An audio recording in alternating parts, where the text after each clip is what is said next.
Muling hinamon ni Vice President Sara Duterte ang nagsangkot sa kanya sa Oplan Tokhang na sampahan siya ng kasong murder dito sa Pilipinas.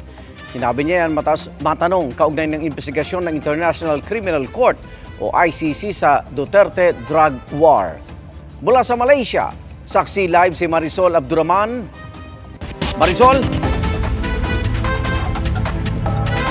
Abala ang buong araw ni Vice President Sara Duterte sa kanyang pagbisita dito sa Malaysia para sa mahalagang pakay bilang Pangulo ng Southeast Asian Ministry of Education Organization. Pero natanong pa rin natin ang VP sa ilang issue, kabilang na nga riyan ang ICC patungkol sa kanyang ama at dating Pangulong Rodrigo Duterte.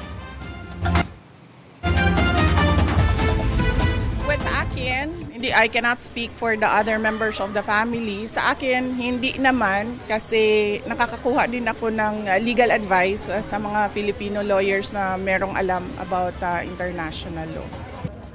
Yan ang sinisiguro ni Vice President Sara Duterte, kaugnay ng investigasyon ng ICC sa Duterte Drug War. Lalo't isinasangkot siya ni Arturo Las Cañas bilang pakana naman ng Oplan Tokhang sa Davao City nung siya pa ang alkalde. Pero paano ang kanyang ama? Sigurado naman ako meron siguro siyang mga kausap na mga abogado dahil abogado din naman si Pangulong Duterte, so naiintindihan niya yung mga legal implications at mga procedure sa ICC. Wala naman daw siyang balak kasuhan si Las Cañas na nagpakilalang miyembro ng Davao Death Squad. Pero sabi niya, china-challenge ko na magsampa ng kaso sa akin ng murder doon sa Pilipinas. Binanggit niya sa ikalawang araw niya dito sa Malaysia kung kailan nakipagkita siya sa Filipino community. Nanghiritan siya ng ganito, napangiti lang ang bise. Masyado kasing malayo ang 2028 para masabi natin kung anong mangyayari sa 2028 dahil araw-araw nagbabago yung buhay natin.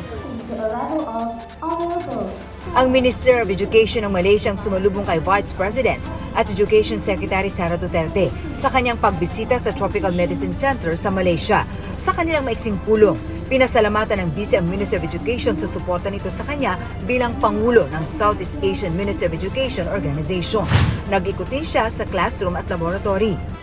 Tinikman din ng pangalawang Pangulo ang luto ng culinary students sa isang vocational school na pinatatakbo ng Ministry of Education. Pinuri din niya ang mga gawang damit ng mga estudyante. Nakiisa sa tree planting at bumisita sa isang nursery classroom.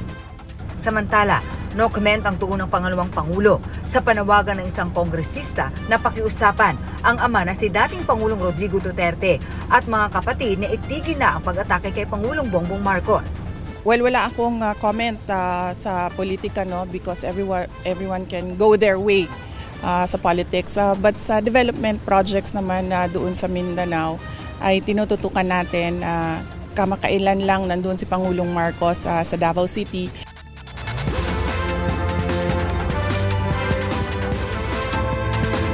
Bukas, balik bansa ng pangalawang Pangulo. Baon daw niya ang mga natutunan hinggil sa edukasyon dito sa Malaysia at ang mga magagandang kwento ng ating mga kababayan dito.